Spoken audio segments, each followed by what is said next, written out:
샬롬 평안하셨어요. 8월 둘째 주 묵상입니다.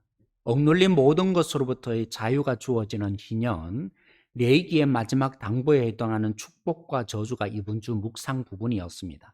오늘 저는 축복과 저주의 부분인 레위기 26장의 부분을 살펴보고자 합니다. 흔히 문맥이라고 합니다. 예를 들면 빌립보서 4장 13절, 내가 원하는 대로 뭐든지 할 수 있는 능력 정도로 내게 능력 주시는 자의 모든 것을 할 수 있다. 희망상으로 우리가 적용되기 쉽습니다. 마찬가지로 조국 교회는 복과 저주, 특히 신명기의 복과 저주를 사용하여 일한 것에 대한 받는 대가 방식으로 기복주의로 성도들이 하나님을 접근하게 되었습니다. 축복과 저주는 언약이라는 큰 숲 가운데 나무에 해당하는 한 요소입니다. 한번 자막 보시죠. 이런 구조 속에 축복과 저주가 나타납니다. 출애굽기나 신명기도 이런 언약의 구조를 가지고 있습니다. 하나님이 이스라엘을 자녀로 삼으신 구원을 베푸셨고, 그런 그들에게 하나님은 하나님 노릇해서 끝까지 지키고 돌보고 책임지는 하나님 되시겠다 약속하셨습니다. 이 약속을 지키지 않으면 하나님은 불의해지는 거죠. 그런 하나님의 사랑에 하나님의 자녀된 이스라엘이 자녀답게 살아갈 의무여 충성을 맹세한 것입니다. 하나님만 신뢰하고 의지하겠다고 말입니다. 그래서 모든 명령에는 하나님의 사랑이 담겨 있고, 이스라엘은 그 사랑에 반응하여 하나님을 의지하고 사랑하여 순종하는 것입니다. 이런 사랑의 관계의 마침표가 축복과 저주입니다. 축복은 크게 세 부분으로 되어 있습니다.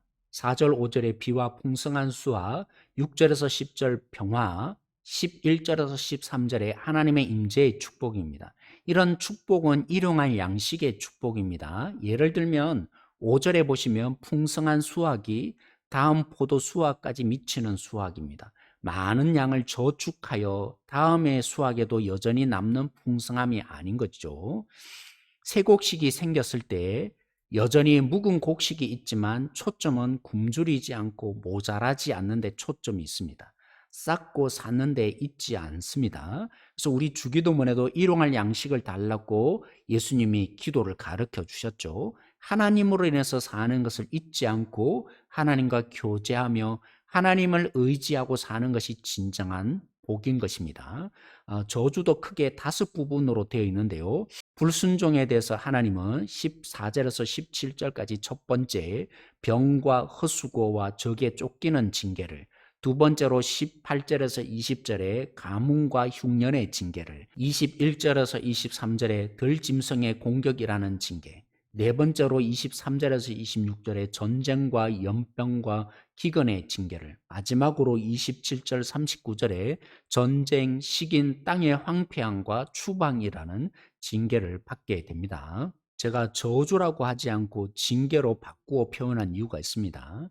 하나님의 저주의 목적은 자녀를 징계하여 하나님께 돌아오는 데 있기 때문입니다. 18절, 23절, 27절에 표현된 대로 그런 저주를 받고도 돌이키지 않으면 더 중한 벌을 내리시겠다고 표현하셨습니다. 그리고 18절에 징계한다는 표현은 교훈한다는 뜻을 가진 단어입니다.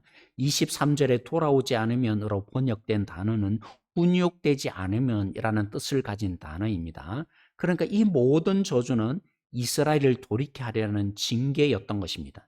하나님의 뜻대로 살지 않는 그들을 저주로 멸망시키는 것이 목적이 아니라 완악하기 때문에 말로는 듣지 않으니까 두려움을 주어서라도 돌이키게 하려는 아버지의 마음이 이 저주에 녹아 있습니다.